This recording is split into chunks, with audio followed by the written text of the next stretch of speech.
Comme on vient de l'entendre, c'est aujourd'hui l'évangile de ce premier dimanche du temps du carême évoque les fameuses tentations de Jésus au désert.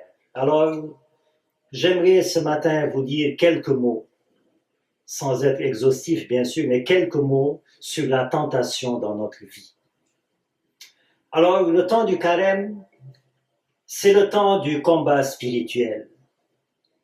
Combat contre l'ennemi le plus redoutable, le plus rusé, le plus subtil, et qui envahit tous les domaines de notre vie. C'est Satan, le tentateur, qui a jadis tenté Adam et Ève au jardin d'Éden, qui a tenté Jésus au désert de Judée, et qui continue encore aujourd'hui de nous tenter dans les jardins et dans les déserts, c'est-à-dire dans nos joies et dans nos peines. Alors, dans tous les domaines de la vie, dans le sport, dans la politique, quand on veut vaincre un adversaire, il faut d'abord l'étudier dans les moindres détails pour préparer sa défaite.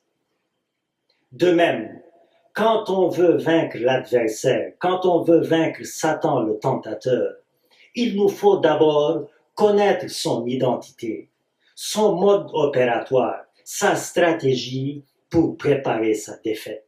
Alors, voyons qui est Satan, comment il agit, quand est-ce qu'il agit et comment lutter contre la tentation. Alors d'abord, son identité. Qui est Satan?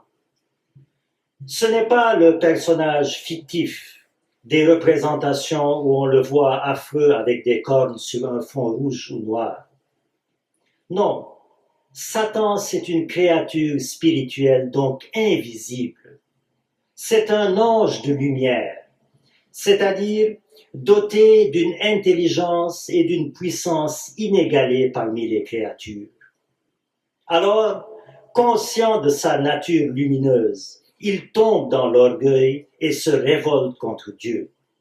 Il est alors chassé du paradis et précipité sur terre où il tente d'enrôler les hommes, d'entraîner les hommes dans sa révolte contre Dieu. Et en tombant sur terre, il a conservé son intelligence et sa puissance. Il demeure donc très rusé, très puissant, très subtil, très malin pour aveugler les hommes, pour diviser les hommes, pour semer le doute, le mensonge et l'illusion dans le monde qui est devenu son nouveau terrain de jeu après son expulsion du paradis.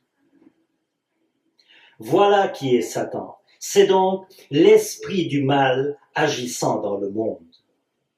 Alors, comment il agit justement? Comment agit Satan? Alors, Satan n'a pas accès à notre âme, dans le sens où il n'a pas de pouvoir direct sur notre vie ou sur notre mort. Seul Dieu a accès à notre âme. Mais Satan a accès à notre pensée, à notre imagination et à nos 5 sens par lesquels il passe pour nous faire tomber. Et c'est d'ailleurs la première tentation au désert. Ordonne que ces pierres deviennent des pains. Il touche au plaisir sensuel, au plaisir de combler la faim. Non pas que ces plaisirs soient mauvais en soi, mais c'est parce que Satan me les présente comme une fin en soi, comme le but ultime de mon existence, comme pour me dire « ton bonheur dépend de toi, non pas de Dieu. Ton bonheur est sur terre, il n'est pas ailleurs.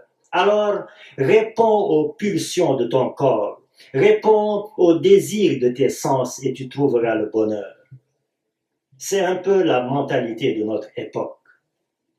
Satan m'enferme dans l'égoïsme des plaisirs sensuels immédiats et m'aveugle par la même occasion sur Dieu et sur le bonheur éternel.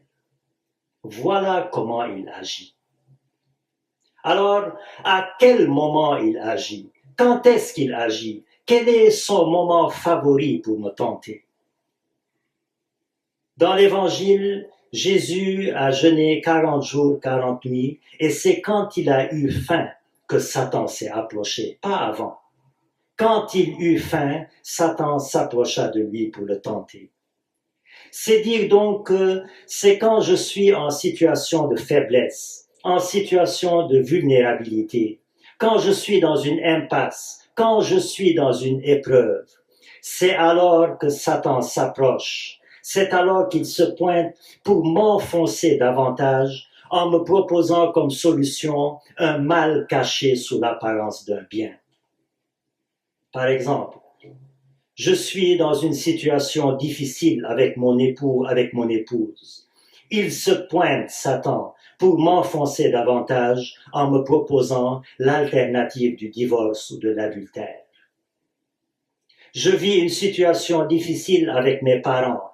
Ils se pointent pour me proposer l'alternative de la révolte et pour m'enfoncer davantage. Je suis dans une situation professionnelle difficile. Je risque de perdre mon emploi. Je suis soucieux de mon avenir. Ils se pointent pour me proposer l'alternative de la drogue, pour m'enfoncer davantage. Je vis une solitude difficile. Je vis une routine quotidienne. Ils se pointent pour me proposer l'alternative des impuretés, pour m'enfoncer davantage. Je suis au bord du découragement. Je ne vois plus le bout du tunnel. Il se présente pour m'enfoncer davantage en me proposant l'alternative du suicide, etc., etc. Voilà donc à quel moment il agit le plus. Quand je suis dans une situation de faiblesse, dans une situation de vulnérabilité, quand je suis au plus bas, c'est là qu'il se présente pour m'enfoncer davantage et m'achever. Soyons donc vigilants dans ces moments-là, car c'est là où il intervient le plus. Et enfin, comment lutter contre la tentation? Eh bien, Jésus nous donne l'attitude à adopter dans l'évangile qu'on a lu aujourd'hui. Deux attitudes notamment. Garder le contrôle face à une tentation, tout en se remémorant, tout en invoquant la parole de Dieu, exactement comme Jésus a fait avec Satan dans l'évangile. Alors d'abord, face à une tentation quelconque, garder le contrôle. Pourquoi? Eh bien, parce que l'interdit attire, la tentation attire.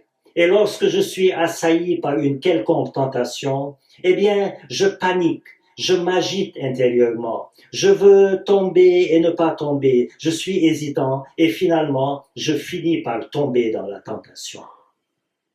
Il s'agit donc, comme Jésus a fait, de garder le contrôle face à une tentation et de la laisser glisser aussitôt qu'elle apparaît, sans même lutter contre la tentation, sans s'agiter, sans paniquer intérieurement, laisser glisser la tentation. Et tout en gardant le contrôle, bien sûr, invoquer la parole de Dieu qui correspond à la tentation qui m'est présentée. Par exemple, je suis tenté de dire une mauvaise parole. Je suis sous le feu de la colère, de l'impulsivité. Je garde le contrôle et je me rappelle cette parole du Seigneur, qu'aucune parole mauvaise ne sorte de votre bouche. Je suis tenté de mentir pour m'en sortir. Je garde le contrôle et je me rappelle le commandement de Dieu, tu ne mentiras pas. Je suis tenté de me décourager dans ma vie car rien ne va plus dans ma vie. Je garde le contrôle et je me rappelle cette parole du psaume. Espère le Seigneur, sois fort et prends courage, espère le Seigneur. Je suis tenté de regarder des choses malsaines. Je garde le contrôle et je me rappelle cette parole du Seigneur. Si ton œil est pour toi une occasion de chute, arrache-le et jette-le loin de toi, etc., etc. Voilà donc deux attitudes que nous appelons Jésus aujourd'hui pour lutter contre la tentation, garder le contrôle et invoquer la parole de Dieu qui fait fuir Satan, comme on l'a vu dans l'Évangile. Alors, voilà, frères et sœurs, sachons donc identifier Satan. Sachons quel est son mode opératoire, quelle est sa stratégie pour pouvoir le débusquer de nos maisons, de nos familles et de nos esprits. C'est lui, Satan, qui m'ouvre les yeux quand je dois les fermer et qui me ferme les yeux quand je dois les ouvrir. C'est lui qui me déroute à tout instant dans ma vie.